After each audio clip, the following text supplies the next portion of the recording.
నమస్తే welcome to prime 9 special debate.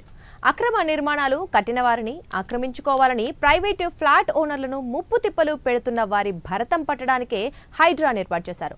అందుకు తగినట్లుగానే హైడ్రా కూడా దూకుడుగా వెళ్తోంది. కానీ ప్రభుత్వానికి కానీ కొందరు ప్రభుత్వాధికారులకు కానీ ఎంత చిత్తశుద్ధి ఉన్నా భూమాఫియా దుర్మార్గులు మాత్రం ఎక్కడ అమాయకుల భూమి కనిపిస్తే అక్కడ వాలిపోతున్నారు. పేదలు మధ్యతరగతి ప్రజల రక్తమాంసాలు గుంజుతూ మూలుగులు పీలుస్తూ కొందరు రాబందులు చెలరేగిపోతున్న తీరు పేదల్లో భయాందోళన మరింతగా పెంచుతోంది. అంతేకాదు సమాజంలో ఒకంత పేరు ప్రఖ్యాతలున్న సినీ నటులను కూడా భూరాబందులు వదలటం లేదు. ఈ క్రమంలోనే అందరికీ పరిచయం ఉన్న తన ఫ్లాట్ ను కూడా ఆక్రమించేందుకు ప్రయత్నిస్తున్నారని సినీ నటి రమ్య ఆరోపిస్తున్నారు.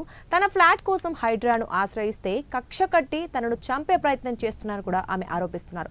ఈ క్రమంలో మనతో మాట్లాడేందుకు బాధితురాలు రమ్యశ్రీ స్వయంగా మన స్టూడియోకి వచ్చారు. అలాగే ఈ అంశం మీద మాట్లాడేందుకు ఇక మనతో పాటు జాయిన్ అవబోతున్నారు, మన గెస్ట్లు కూడా జాయిన్ అవబోతున్నారు. సో ముందుగా అయితే రమ్య గారితో మాట్లాడేద్దాం.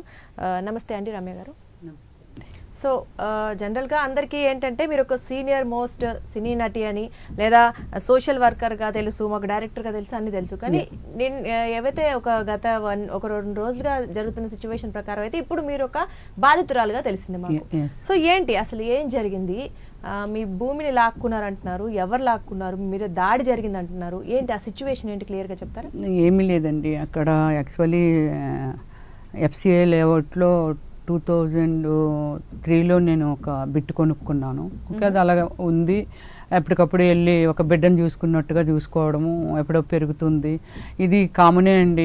ఈ వరల్డ్లోనే మనము ఒక డబ్బు అనేది ఎక్కడ దాచుకోలేము. ఉండేటందుకు ఒక ఇల్లు ఉంటే సరిపోతుంది. ఓకే, మనకు డబ్బులు ఉన్నాయని అంటే ఏదైనా భూమి మీద, తల్లి లాంటిది భూమి మీద పెట్టుకుంటే మనకి ఇన్ ఫ్యూచర్ ఎప్పుడైనా పనికి వస్తుందని దాన్ని ఒక సెక్యూరిటీగా జాగ్రత్తగా చేసుకోవడం, ఒక మనిషిని నమ్మి దాని డీటెయిల్స్ ఎంక్వైరీ చేసి చేసుకోవడం. అలాగే నేను ఎఫ్సిఐ లేఅవుట్లో నేను ఒక బిట్ 2003లో కొన్నాను. సో ఓకే, అంత బాగానే ఉంది. నాలుగే అది 165 బిట్లు అండి అవి.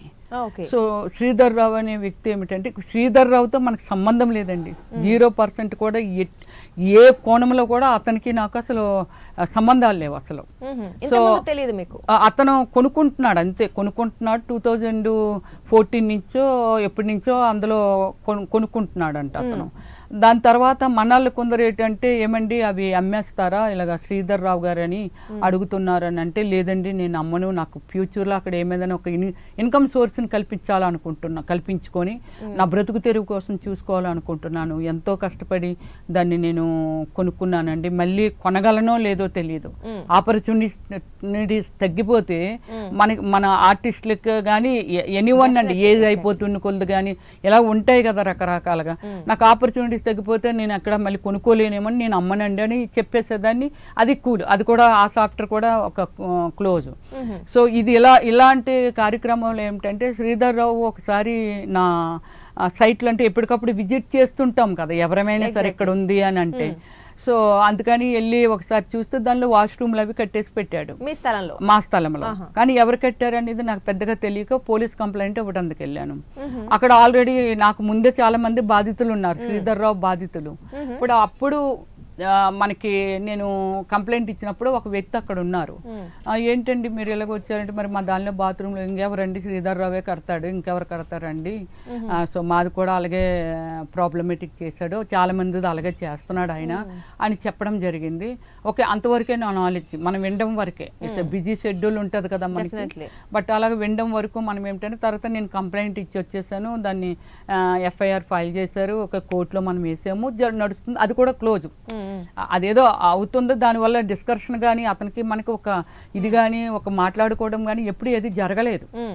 సో ఇది అయిపోయింది కదండి. ఆ రోజు నేను పోలీస్ స్టేషన్కి వెళ్ళి కంప్లైంట్ ఇచ్చినప్పుడు మనకి బయటనంతా మన మీడియా మిత్రులందరూ హల్చల్ చేస్తున్నారు.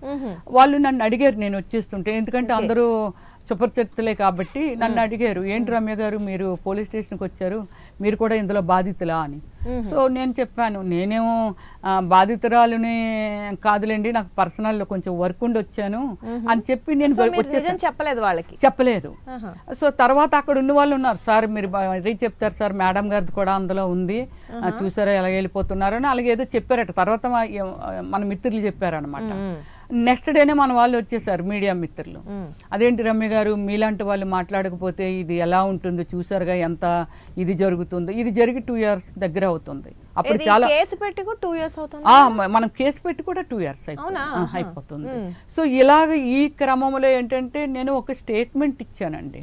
ఏమి స్టేట్మెంట్ ఇచ్చానంటే, అప్పుడే మన ఒక డాక్టర్ని రేప్ చేసి మర్డర్ చేశారు పిల్లలు 4-5 కలిసి.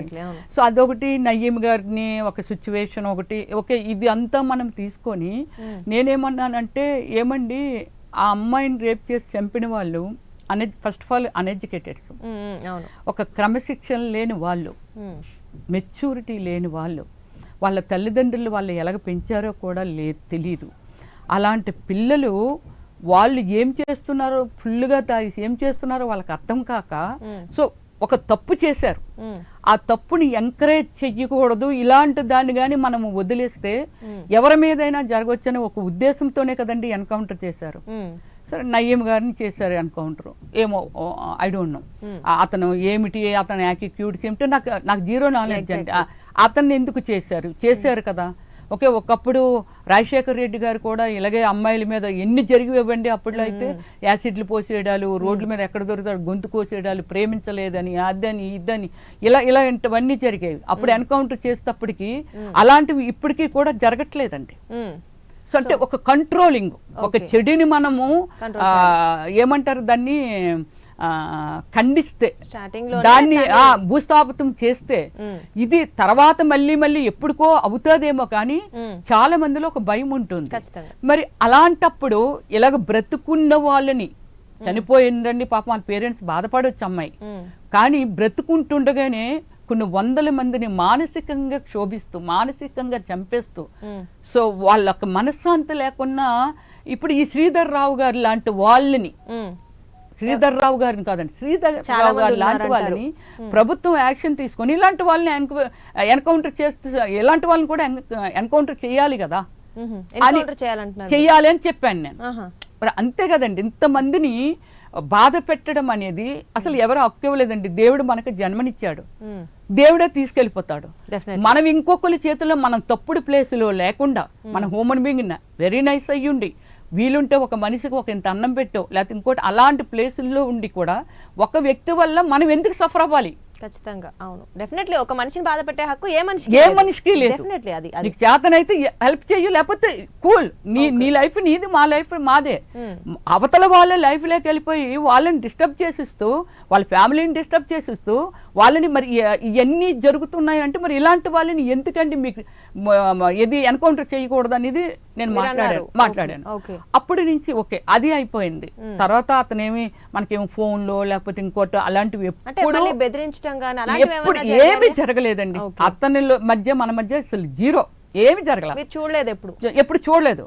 తర్వాత ఒకసారి ఒక మీటింగ్ కి అందరినీ ఇన్వైట్ చేశాడు. FCA లేఅవుట్ లో ఉన్న ఓనర్స్ అందరినీ, రండి మీరు, ఓనర్సమే కదా, ఓనర్సం అనే కదా పిలిచాడు ఆయన, రమ్మన్నాడు. అందరూ కలిసి వెళ్ళారు. వెళ్తే ఒక రయేజ వాళ్ళతో మీటింగ్ అన్నాడు. ఒక 2,70,000 రేట్ ఇస్తానన్నాడు. ఇలాగ వాళ్ళు ఇస్తానంటున్నారు, మరి మనం అందరం కలిసి ఇచ్చేద్దామా వాళ్ళకి అనేది మాట్లాడడం కోసం రమ్మన్నారండి. నైబర్స్ ఒకరికొకరు మాట్లాడుకుంటాం కదా, మీరు వస్తున్నారా అని అలాగ అందరం వెళ్ళాం. నేను వెళ్ళానండి. ఏదైతే రాకేష్ ప్రశాంత్ కుమార్ నా బ్రదర్ని అంటే మా ఇద్దరిని కలిపి వేసేయాలని అనుకున్నారో, కానీ వాడికి బాగా తగిలేసాయి అన్నమాట. కొన్ని సిచ్యువేషన్ లో నా బట్టలన్నీ పైకి వెళ్ళిపోయి నేను కింద పడిపోవడము, వాడిని కొట్టేయాలనుకున్నప్పుడు ఇలా నొక్కినప్పుడు ఇదంతా గీసేసి బ్లడ్ ఇదంతా. సో అలా ఏమిటంటే వాడికి తగిలేసే, కాకపోతే నాకు ఈ లెఫ్ట్ సైడ్ నెక్క నుంచి ఇదంతా బాగా వాసిపోయింది. అంతే. ఎప్పుడు జరిగింది ఈ ఘటన? ట్యూస్డే ఆఫ్టర్నూన్, మొన్న 2 రోజుల క్రితం. అంటే ఎక్కడండి? అంటే మీరు అది పోలీస్ స్టేషన్ ఎదురు, గచ్చిబౌలి పోలీస్ స్టేషన్ ఎదురుగుండా అక్కడ బస్ స్టాప్ దగ్గర. అది చూస్తుండగానేనా కొన్ని 100 మంది వెహికల్స్ వస్తున్నాయి. మీకు ఆ సిచ్యువేషన్ చెప్తే మీకు భయం వేస్తుంది. యాంకరింగ్ కూడా వదిలేసి పారిపోతారు ఏమన్నా, అంత భయపడతారు. అక్కడ ఎలాంటి సిచ్యువేషన్ లో ఇది జరిగింది అనేది. అప్పుడు మమ్మల్ని ఎంటర్ అవనివ్వలేదు. అంటే మమ్మల్ని అంటే నా బ్రదర్ని బ్రహ్మశ్రీ తాలూకాలో ఎవరైనా ఉంటే లోపలికి రావద్దని చెప్పాడంట. అంటే ఇతని మనసులో ఏదో గెర్జి పెట్టుకున్నాడు అనేది అప్పుడు మనకు అర్థమైంది. ఎందుకు వద్దన్నారు కొందరు క్వశ్చన్ చేశారంట. అదేంటది, ఎక్కడ బయట బౌన్సర్స్ ఉంటారు వాళ్ళకి చెప్పి బ్రహ్మశ్రీ తాలూకాలో ఎవరు వచ్చినా లోపలికి రానివద్దని చెప్తే మన ఎవరైతే కొలీగ్స్ వాళ్ళు ఉన్నారో వాళ్ళు ఏమన్నారంటే అదేంటది అందరిలో వాళ్ళు కూడా ఓనర్స్ వాళ్ళు వచ్చారు రావద్దని వాళ్ళ వేళ వేయడం ఏంటి, అది చాలా తప్పు అది ఇదని చెప్పి అంటే లేదు సార్ లోపలికి రానివద్దన్నారు వాళ్ళని అనగానే కొందరు ఒక 4-5 మళ్ళీ మాతో అంటే ప్రశాంత్తో పాటు రాకేష్తో పాటు వచ్చారు, వెనక్కి వచ్చారట. అది తప్పు, చాలా తప్పు అనేసి. సరే అప్పుడు ఈ ప్రెసిడెంట్ గారు వచ్చి లేదు ప్రశాంత్ గారు లోపల ఏం జరుగుతుందో ఇన్ఫర్మేషన్ అయితే మీకు చెప్తాం కదా అని వెళ్ళారు. ఇది క్లోజ్ చెప్పాం కదండి. ఆయనకి మనకి కన్వర్సేషన్ ఏమీ జరగలేదు, జీరో. ఇది అయిపోయింది కదా. ఇప్పుడు అక్కడ గొడవకి స్టార్ట్ చెప్తాను. మనకి అక్కడ ఉన్న విషయం ఏమిటంటే మన లేఅవుట్లన్నీ ప్లే గ్రౌండ్ కింద మార్చాడు. ఆయన విపరీతమైన కన్స్ట్రక్షన్స్ స్టార్ట్ చేసేసాడు. మన ప్లాట్స్ ఎక్కడ ఉంటాయి కూడా తెలియదు. ఒక ప్లాట్స్ పక్కన పెడదాం, 20 ఎకరాలు ల్యాండ్ అంటే లైక్ 1 విలేజ్. దానిలో దారిలేవి, మా దారులుంటే ఎక్కడో మాకు తెలుస్తాయి కదా. అంత ప్లే గ్రౌండ్ చేస్తాడు కాబట్టి దారులు లేవు. సో మీరు అక్కడ మాట్లాడారు, అది సంధ్యా కన్వెన్షన్ లో మాట్లాడిన విషయం మీరు చెప్తున్నారు? కాదు. ఇది మనం హైడ్రాకి కంప్లైంట్ ఇచ్చిన దీనిలో మనం ఏం చేసామని అంటే దీన్ని హైడ్రాకి ఏం మెన్షన్ చేసామంటే సార్ మాకు దారులు ఇవ్వండి సార్, ఆ లేఅవుట్ లో దారులు లేవు సార్ అంటే. అలా ఏమిటి దారులు లేకపోవడం ఏమిటి, రోడ్లు ఉంటాయి కదా లేఅవుట్ అంటే అని అడగడం జరిగింది. అయితే మేమన్నాము లేదు సార్ ఇలా సంజయ్ కన్వెన్షన్ శ్రీధర్ రావు అని మొత్తం రోడ్లు క్లోజ్ చేసేసి ఆయన కొన్ని పర్మిషన్లు పెట్టుకొని ఆయన కట్టేస్తున్నాడు.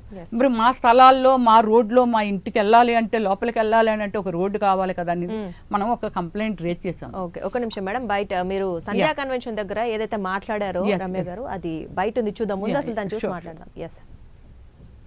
నా పేరు డాక్టర్ రమ్యశ్రీ అండి, ఫిల్మ్ యాక్టర్. మీ అందరికీ తెలుసు, ప్రజలందరికీ తెలుసు. నేను 400 సినిమాలు చేశాను. నేను లాంగ్వేజెస్ డైరెక్టర్ని, ప్రొడ్యూసర్ని. అంటే ఇంత ఉండి నేను ఎంతో పెద్ద సోషల్ వర్కర్ అండి, ప్రజలకు సేవ చేయాలనుకునే మనిషిని. ఈ రోజు చూశారు కదండి నా అవతారం, నేను ఎలా ఉన్నాను అనేది.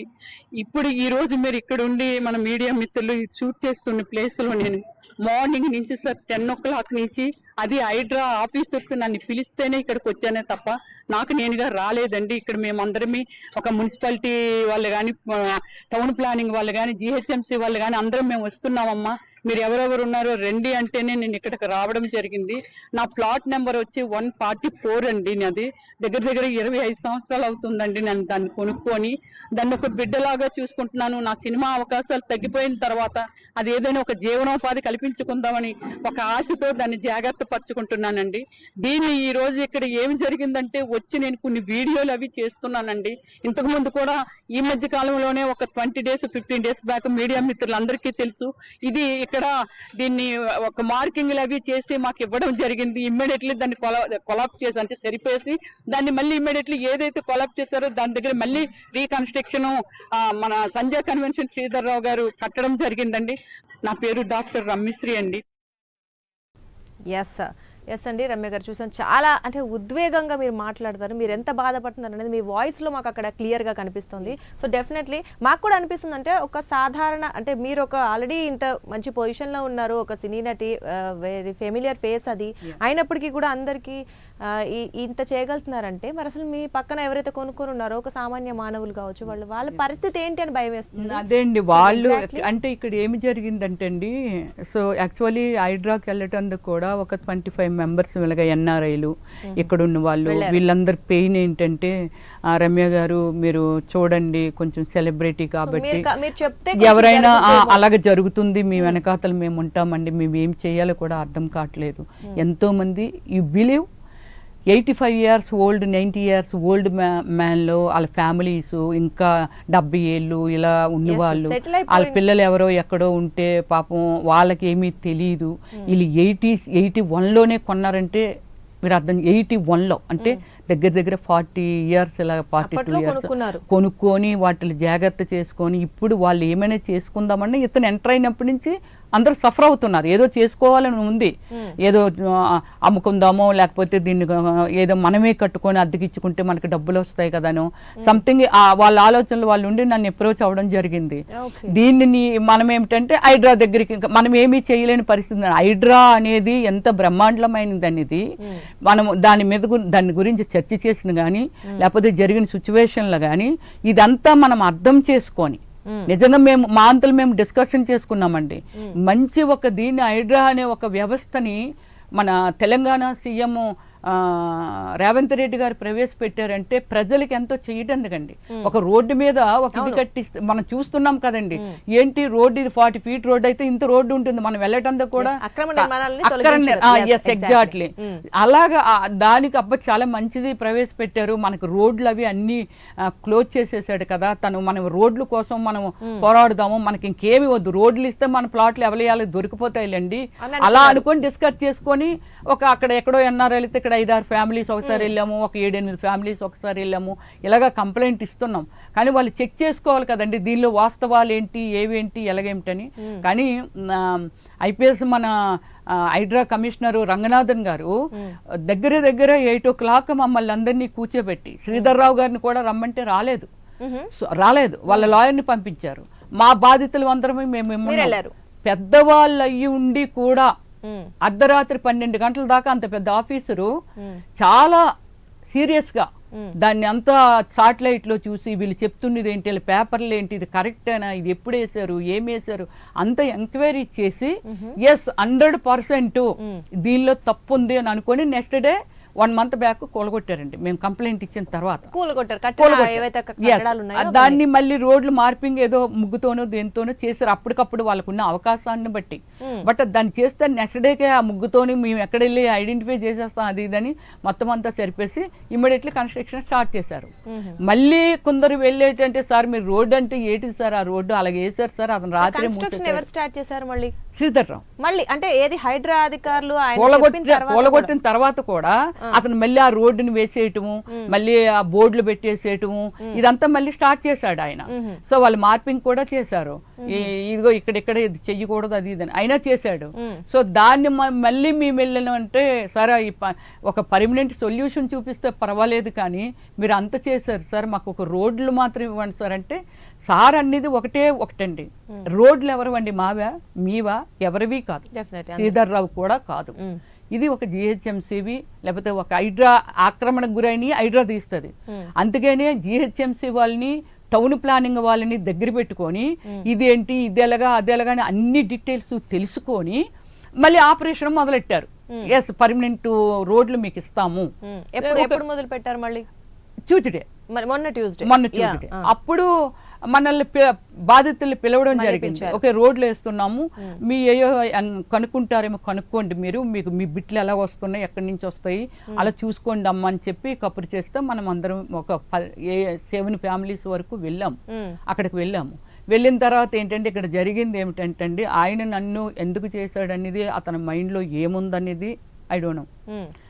ఫస్ట్ నుంచి మనం ఏంటంటే నాకు నా మీద నేను ఖుషి అని ఒక అతను ఉన్నారు, అతనితో మనకి పెద్ద పరిచయాలు లేవు. అతను దీనిలో అతనితోని ఫైట్ చేస్తున్నాడు, చాలా నష్టపోయాడంట అతను కోర్టుకు కూడా వెళ్ళాడు శ్రీధర్ రావు మీద.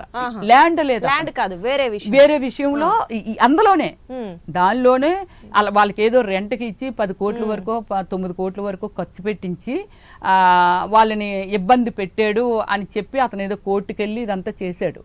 అతను ఎందుకో అప్పుడు అక్కడికి వచ్చాడు, మేమందరం నిల్చున్నాం. హైడ్రా వాళ్ళు ఒక 25 members 30 members వరకు ఉన్నారు, హైడ్రా సిఐ గారు ఉన్నారు, తర్వాత నేను ఇక్కడున్నాను, ఆ ఖుషి ఇక్కడున్నాడు, రాకేష్ మా బ్రదర్ వచ్చి అక్కడ ఏదో ఫోన్ మాట్లాడుతున్నారు, సిఐ గారు జస్ట్ అలా మాట్లాడుతున్నారు. ఒక ఆర్చ్ ఉంది, ఒక కన్స్ట్రక్షన్ జరుగుతుంది, మళ్ళీ దీని గురించి మాట్లాడుకుంటున్నారు. అదేంటి ఇక్కడ మళ్ళీ మొన్నే కదా ఇక్కడ ఏమీ లేదు, మళ్ళీ ఇంత స్పీడ్ గా కన్స్ట్రక్షన్ ఎలా చేసేసాడు అంటే ఈ 1 month లో ఎలా చేసేసాడు అది ఇదని డిస్కస్. సిఐ గారు కూడా మాట్లాడుతున్నారు, దీనికి ఏంటి పర్మిషన్ ఉందా, అది ఉందా, ఇది ఉందా అని చెప్పి. రోడ్ ఇలా ఉంటదండి ఆర్చ్లోకి వెళ్ళటానికి, మనం ఇక్కడ ఉన్నామండి ఇలాగా, ఒక కారు ఇలా ఇలా ఇలా ఇలా పైనుంచి వెళ్ళిపోయేంత స్పీడ్ గా వచ్చారు. మీది మన పై నుంచి వచ్చి వెళ్ళిపోయేంత స్పీడ్ గా వస్తే మనం ఇలాగ అందరూ అంటే నాకు జరుగుతాం కదా. కనిపిస్తుంది ఇటు కదా చివరిన ఉన్నాను, మమ్మల్ని ఎలా చూస్తారు, కారు వచ్చింది అనుకొని అందరం వెనక్కి వెళ్ళిపోయాము. వాడిని పట్టుకున్నారు, వీళ్ళందరూ పట్టుకొని బయటికి లాగారు. ఏంటి కారు ఎవరి మీద ఎక్కించేద్దామని ఏమిటని చెప్పి ఆ ఖుషి అతను కూడా కొట్టుకున్నారు, చేశారు. తర్వాత హైదరాబాద్ అతన్ని దూరంగా తీసుకెళ్లారు. ఈ ఖుషి మా దగ్గర ఉన్నారు. ఏంటండి ఈ ప్రాబ్లం ఏంటంటే నన్ను ఇలాగ ఇబ్బంది పెడుతున్నాడు, ఇలా చేస్తున్నాడండి, నేను ఇక్కడ ఏం జరుగుతుందని పక్క నుంచి వెళ్తూ ఇందులోకి వచ్చానండి, చూశారు కదా దౌర్జన్యం. అతను మళ్ళీ బయటికి వెళ్ళిపోయిన తర్వాత కాపు కాసి అతను కూడా కొట్టారటండి. అది మనకి తర్వాత తెలిసింది, మనకి అప్పుడు తెలియదు. నేను ఈ సాఫ్ట్వేర్ క్లోజ్. దాని తర్వాత జరిగింది ఏంటంటే ఇంతకుముందు అలాగే మార్పింగ్ చేస్తే దాన్ని క్లోజ్ చేసేసాడని నేనేం చేస్తున్నాను, వీడియోలు తీస్తున్నాను. మార్పింగ్ చేయటము, పెయింటింగ్ వేయటము, స్ప్రే కొట్టడం చెరిపీకుండా. దాని మీద ఏమైనా మట్టి వేస్తే కనబడదు కదా మళ్ళీ. హైదరాబాద్కి మళ్ళీ ప్రాబ్లమే కదా. అవును. సో దానికోసమని నేనేం చేస్తున్నానంటే ఎండలో తిరిగిన సెలబ్రిటీ అంటే జస్ట్ కుకింగ్ దగ్గరికి కూడా వెళ్ళరండి, ఆ గ్లామర్ కాపాడుకోవడం. సో నేను మొత్తం ఎండలో తిరుగుతూ రాత్రంతా స్ట్రైన్ అయిపోయి ఢిల్లీ నుంచి అదే రోజు నైట్ వచ్చాను 1 o'clock. సో ఈ సిచ్యువేషన్ లో కూడా ఆ వీడియోలు తీస్తున్నాను, ఎక్కడికక్కడ ఫోటోస్, వీడియోస్, ప్రూఫ్స్ అన్ని ఉన్నాయండి. వాటిని తీస్తున్నాను. 2 వరకు నేను తీస్తున్నానండి. ఆ లొకేషన్ లో అక్కడ జరుగుతున్నది ఎక్కడికక్కడ ఒక అనుమానించే పర్సన్స్ ఉన్నారు. అనుమానించి అంటే మీ మీద దాడి చేయడానికి whatever I don't know, ఎందుకున్నారనేది మనకు తెలియదండి. 20 ఎకరాల్లో హైదరాబాద్ ఎక్కడో కొలుస్తుంటారు, ఎక్కడో మార్కింగ్ చేస్తుంటారు, ఏదో చేస్తుంటారు. పాపం ఈ ఏంటి టౌన్ ప్లానింగ్ ఆఫీసర్లు ఎక్కడో ఉంటారు. ఇదంతా జరుగుతుంది. నేనేం చేస్తున్నాను, ఏదైతే ప్లాన్ చేసి మార్పింగ్ చేస్తున్నారో వాళ్ళ వెనకాతల అలా తిరుగుతూ ఉన్నాను. సో ఇదంతా చేసిన తర్వాత 2 అవుతుందో అందరూ భోజనానికి వెళ్తామమ్మా అని చెప్పే వెళ్ళారండి వాళ్ళు, అక్కడికి వచ్చిన ఫ్యామిలీస్. అలాగే హైదరాబాద్ కూడా కొందరు లంచ్ టైం అయిందంటే లంచ్కి వెళ్ళిపోతూ ఉంటారు కదా, కొందరు ఎవరో పని చేస్తున్నారు. సరే మేము అప్పుడే హైడ్రా సిఐ గారికి ఫోన్ చేసి, సార్ మేము కూడా భోజనానికి వెళ్తాం సార్, నైట్ నుంచి స్ట్రైన్ అయిపోయి ఉన్నాను, డిన్నర్ లేదు, బ్రేక్ఫాస్ట్ లేదు, ఏమీ లేదంటే వెళ్ళి రెండమ్మా అని చెప్తే మేము డ్రైవర్ని వచ్చి రోడ్డు మీదకి రమ్మని మేము బయటికి వెళ్తున్నామండి. సో మా బ్రదర్ అలాగా అక్కడ నడుస్తున్నారు. మనకి గెస్ట్ ఉన్నారు, ఒకసారి రియల్టర్ తో మాట్లాడదామండి. ప్రవీణ్ గౌడ్ గారు, రియల్టర్ గారు. హలో ప్రవీణ్ గౌడ్. నమస్తే మేడం. నమస్తే ప్రవీణ్ గౌడ్ గారు కూడా నమస్తే. నమస్తే అండి. ఎస్ అండి, విన్నారు కదా ఇప్పుడు రమేశ్రీ గారు ఏదైతే నిన్న గత 2 రోజుల నుంచి పోరాడుతున్న విషయం మీకు తెలిసే ఉంటుంది. సో విన్నారు కదా, ఏంటి మరి నిజంగా సంధ్యా కన్వెన్షన్? నేను Telangana realtors association state president madam. మా దగ్గరికి ఇట్లాంటి బాధితులు కొన్ని వేల మంది వస్తూనే ఉంటారు. హైదరాబాద్ నగరం చుట్టూ శ్రీధర్ రావు లాంటి కబ్జాదారులు 100ల కొద్ది ఉంటారు, బాధితులు 1000 మంది ఉంటారు. రమేశ్రీ గారు ఒక విఐపి కాబట్టి ఇప్పుడు పబ్లిక్ దృష్టికి వచ్చింది ఇష్యూ, కానీ కొన్ని వేల మంది ప్రాబ్లమ్స్ బయటికి రావడం లేదు. ధనవంతుడు, బలవంతుడు, పొలిటికల్ ని మేనేజ్ చేసేవాడు, ఉద్యోగులను మేనేజ్ చేసేవాడిదే నడుస్తా ఉంది ప్రజెంట్. ఇప్పుడు పాపం ఆవిడ 1981లో 82లో కొనుక్కున్నారట, లీగల్ గా కొనుక్కున్నారు. ఆమె పొజిషన్ దొరకటం లేదు. అంటే పక్కన ఉన్నటువంటి ఎవడైతే కబ్జాదారుడు ఉన్నాడో వాడు అదంతా చెడగొట్టి దాన్ని స్వాధీనం చేసుకోవాలని చూస్తున్నాడు అనేది మనకి ఇక్కడ తెలుస్తున్నట్టు విషయం. అంత కాకపోతే అక్కడ 1 లక్ష రూపాయలు గజం ఉంటే 1000కో 2000కో కొనుక్కోవాలనేది కబ్జాదారుడి ఆలోచన అండి. ఈ కబ్జాదారుడికి అన్ని డిపార్ట్మెంట్లు సపోర్ట్ చేస్తాయండి. ఇప్పుడు హైడ్రా కొత్తగా గవర్నమెంట్ తీసుకొచ్చిన హైడ్రా కూడా అంటే చెరువుల రక్షణ, నాలాల రక్షణ, ప్రభుత్వ భూముల రక్షణ, పార్కుల రక్షణ మాత్రమే. ఈ ప్రైవేటు ప్రాపర్టీ రక్షణ హైడ్రాకు సంబంధం లేదు మేడం. కాబట్టి రమేశ్రీ గారు ఖచ్చితంగా లీగల్ గా కోర్టులో ఫైట్ చేయాలి. ఆ కబ్జాదారుల నుంచి బయటపడాలంటే మరో మార్గం లేదు. కూడా చేసి రమేశ్రీ గారు చెప్తున్నారు. సార్ నాది ఒక విన్నపము. సో వీలైనంత త్వరగా న్యాయం కావాలి అంటున్నారు, దీనికి ఏం చేయమంటారు? మీరు హైకోర్టులో రిట్ ఫైల్ చేయండి మేడం. మీరు సమాచార పక్క చట్టం మీరు ఎందుకు అప్లై చేయలేదు ఇంతవరకు అండి? మీరు ఏమండి మున్సిపాలిటీ వాళ్ళకి దీని పర్మిషన్ ఎలా అంటే ఇచ్చిన పర్మిషన్లో మామూలుగా ఇచ్చారు కదా, దాని కాపీ ఇవ్వండి అని అడిగామండి. మేము అప్లై చేసి 2 months అవుతుంది. దీని కాపీ అతను పర్మిషన్లో పెట్టారు కదా, కన్స్ట్రక్షన్లు జరుగుతున్నాయి కదా, మీరు దేంట్లో మీరు ఏ దీనికి మీరు పర్మిషన్లు ఇచ్చారో ఆ కాపీస్ ఒకసారి ఇవ్వండి అని మనం పెట్టుకోవడం జరిగిందండి. ఇంతవరకు ఆ పర్మిషన్స్ రాలేదండి. అంటే ఆవిడ ఏమంటున్నారంటే అయ్యప్ప గారు, అంటే అధికారులు అంటే కేవలం రియల్టరే కాదు, ఆయన మిగతా ఏ గవర్నమెంట్ అఫీషియల్స్ కావచ్చు లేదా ఆ శాఖలకు సంబంధించిన అందరినీ కొనేశారు, ఆయనకు అనుసంధానంలోనే ఇదంతా నడుస్తుంది కాబట్టి మాకు ఎవరు సహాయం చేయట్లేదు అనే ఒక కాన్సెప్ట్ లో రమ్య గారు చెప్తున్నారు. మీరు మేము ప్రైమ్ 9 కి ప్రతి ఆదివారం కూడా ప్రోగ్రామ్ చేస్తూ ఉంటాం లీగల్ ప్రోగ్రామ్స్. మీ ప్రైమ్ 9 కి దగ్గర మా నెంబర్ ఉంటది. మీరు సమాచార పక్క చట్టాన్ని మీరు పెట్టండి. సమాచార పక్క చట్టం పెడితే వాళ్ళు ఇవ్వకపోతే ఆర్టికల్ మనకి ఏం చెప్తుందండి, కాన్స్టిట్యూషన్ బేస్ 21 జీవించే హక్కు, ఫండమెంటల్ రైట్స్ లో జీవించే హక్కుకి విఘాతం కలిగితే సెక్షన్ 7(3) ప్రకారం 48 hours లో సమాచార పక్క చట్టం ఇవ్వాలి. వాళ్ళు ఇవ్వలేదనుకోండి అప్లెట్ అథారిటీకి ఫైల్ చేయండి. అక్కడ ఇవ్వకపోతే థర్డ్ అప్పీల్ కి చేయండి. ఇవన్నీ మీరు బేక్ చేసుకుని మీరు హైకోర్టులో రిట్ వేయొచ్చు. ఎందుకంటే సమాచార పక్క చట్టంలో సమాచారం ఇవ్వకపోవడం కూడా ఒక నేరమే అండి, వైలెంట్ ఆఫ్ ఫండమెంటల్ రైట్స్ అండి. అది నేరమే, ఇతను చేస్తున్నది నేరమే, చాలా జరుగుతున్నాయి కూడా నేరమేనండి. ఇప్పుడు అలా కాదండి, నడి రోడ్డు మీద నన్ను నరికేయాలనుకున్నారు. సో ఎటువంటి సంబంధం లేకుండా అది నరికేయాలనుకోవడం కూడా నేరమే. కానీ అతన్ని ఇంతవరకు అరెస్ట్ చేసి దీనిలో పెట్టలేదండి. అతను చాలా పెద్ద మిస్టేక్ చేసినా అతను మామూలుగానే తిరుగుతున్నాడు బయట. ఆవిడ ఏం చెప్తున్నారంటే అటెంప్ట్ టు మర్డర్, నన్ను మర్డర్ చేయాలని కూడా చూసారు, అయినప్పటికీ కూడా ఏమీ చేయలేదు అంటే అరెస్ట్ చేయలేదు అంటే దీనికి సార్ లాయర్ గారు నేను ఒకటి అంటున్నానండి, కంప్లైంట్ ఇచ్చారు, FIR ఫైల్ చేశారు. ఒక ఎవరు అనామకుడు ఆ సెక్షన్స్ నేను అంతా దీనిలో వచ్చేయండి, అవి నేను చూడలేదు. అంటే చూసినా నేను మీకు ఎక్స్ప్లెయిన్ చేయలేను, ఐఎమ్ నాట్ ఏ లా కాబట్టి. సో నేను ఎక్స్ప్లెయిన్ చేయలేనండి. నాది ఒకటే లాయర్ గారు, నా తత్వం ఏమిటనేది చెప్తానండి. మనుషుల్లో విప్లవము, తిరుగుబాటు, ఒక తప్పు జరుగుతున్నప్పుడు ఖండించే పవరు రాకపోతే ఎక్కడో కోట్లేస్తే అదే నడుస్తుందిలే, లేకపోతే ఎవరో అయిపోయింది కదా వదిలేద్దాంలే అని అనుకున్నంత వరకు ఇది జరుగుతూనే ఉంటుందండి. ఇది నా పర్సనల్ ఒపీనియన్ అండి. ప్రజలకైనా నేను ఇస్తున్న పిలుపుని ఏంటంటే, ఒక తప్పుడు వ్యవస్థ రన్ అవుతున్నప్పుడు ఆ వ్యవస్థని మనము ఒక దెబ్బ కొడితే, జనమంతా అనుకుంటే, పిడికిలు బిగిస్తే తప్పకుండా అక్కడ న్యాయం ఆటోమేటిక్గా న్యాయం జరుగుతుంది, ఒక భయం వస్తుంది. అలాగే ప్రభుత్వాన్ని కూడా నేను అడుగుతున్నది ఏమిటంటే, ఇలాంటి వాళ్ళని అంటే చెప్పాను కదండి, ఆల్రెడీ మన యాంకర్ గారితో మాట్లాడాను, ఒక టెర్రరిజం వ్యవస్థ అనేది ఒక తప్పు వ్యవస్థ అయినప్పుడు ఒక యుద్ధం ప్రకటించి ఆ వ్యవస్థను భూస్థాపితం చేసేయాలనుకున్నంత ఒక డిసిషన్ తీసుకున్నప్పుడు అదే వ్యవస్థ మన మధ్య ఒక హైదరాబాదు స్టేట్లోనో లేకపోతే ఆంధ్ర స్టేట్లోనో లేకపోతే ఢిల్లీయో సంథింగ్ వాట్ ఎవర్ అండి, ఎక్కడైనా అవనియండి, ఇలాంటి వ్యవస్థని మనం పెంచి పోషిస్తే అంటే వాళ్ళని అక్కడ పెడతామండి. మనం పోరాటం చేస్తూ ఉంటాం, ఈలోగా కూడా చాలా జరిగిపోతూ ఉంటాయి. మనం పోరాటం చేస్తూ ఉంటాం, ఈలోగా కూడా జరిగిపోతుంటాయి.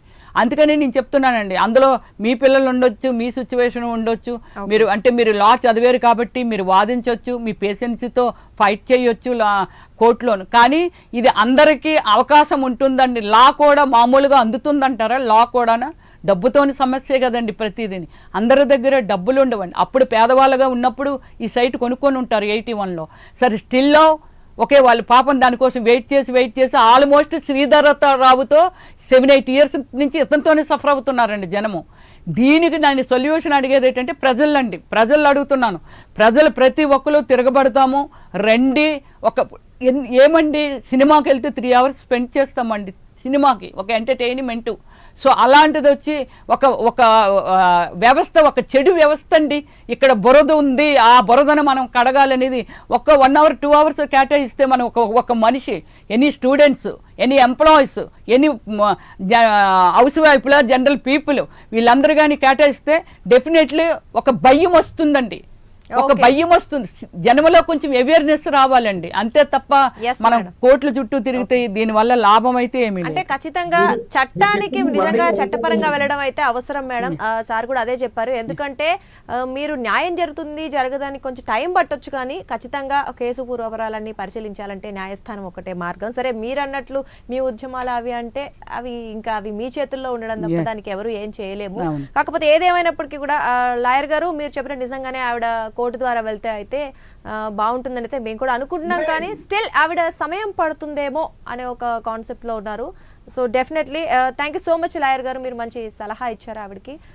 So definitely thank you so much for joining with us అండి. అలాగే రమ్య గారు, మీకు కూడా ఏదైతే జరిగిందో ఇప్పుడు దాడి కావచ్చు, మీరైతే సఫర్ అవుతున్నారో నిజంగా అదంతా చాలా బాధాకరమని చెప్పాలి. సో ఖచ్చితంగా మీకే కాదు, మీ ఇంకా ఎవరైతే ఉన్నారో వాళ్ళందరికీ కూడా న్యాయం అయితే వీలైనంత తొందరగా జరగాలనైతే మేమందరం మా ప్రైమ్ నైన్ తరఫున కూడా మనస్ఫూర్తిగా కోరుకుంటున్నామండి. థ్యాంక్ యూ సో మచ్, మీ టైం మాకు ఇచ్చారు. కాకపోతే నిజంగానే వీలైనంత తొందరగా సార్ చెప్పినట్లు మీరు ఆ వేలో కూడా వెళ్ళడం అయితే చాలా, ఆ వేలో వెళ్ళమంటే కోర్టును కూడా కొనేస్తారనమాట. అతను ఆ కోర్టును కూడా కొనే మనిషి ఆ మనిషి. అందుకని ఏంటంటే ప్రజల తీర్పు ఒకటి ఉంటే అతను ఏమిటి, ఆ మనిషి ఏమిటి అనేది అలాంటి వాళ్ళని కొందరు కంట్రోల్ చేయొచ్చు. డెఫినెట్లీ అండి. సో వీలైనంత తొందరగా మీకు ఇవన్నీ సమస్య పరిష్కారం అవ్వాలైతే కోరుకుంటున్నామండి. Thank you so much for joining with us అండి. సో ఇదండి ఇవాల్టి మన స్పెషల్ డిబేట్. మరియు అంటే ఇలాంటి విద్రోహ శక్తులు ఎవరైనా ఉంటే నిజంగానే చట్టంకి అందరూ సమానలే కాబట్టి న్యాయం జరుగుతుందనే మేము కూడా మనస్ఫూర్తిగా కోరుకుంటున్నాం. ఇది ఇవాళ